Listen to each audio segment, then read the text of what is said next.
আসসালামু আলাইকুম। আজকে আপনাদের একটা কলার বড়া দেখাবো। এটি তৈরি করে খেতে পারেন, অনেক সুস্বাদু একটি বড়া। অতিরিক্ত পেকে যাওয়া কলা একটা নিয়েছি বড় সাইজের।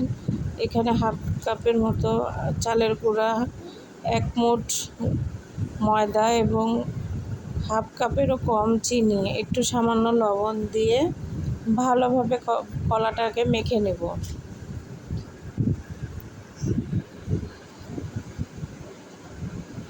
এবার আমি তেলের মধ্যে কলাগুলো ছোট ছোট করে বড়া আকারে দিয়ে নেব।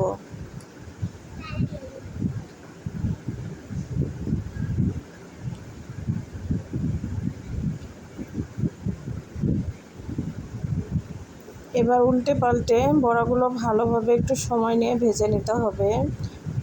এই সময়ে চুলার আঁচটা একটু কম রাখতে হবে, মিডিয়াম আঁচের মতো। বেশি আঁচে রাখলে একদম পুড়ে যাবে। উল্টে পাল্টে ভেজে নিতে হবে।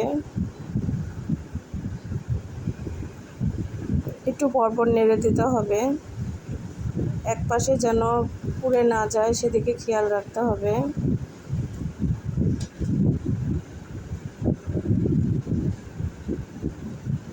বড়াগুলো আমার প্রায় হয়ে এসেছে। এবার একটা একটা করে উঠিয়ে নেব।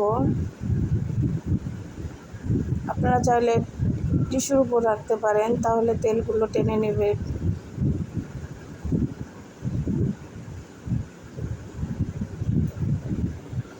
বাস তৈরি হয়ে গেল আমার কলার বড়া।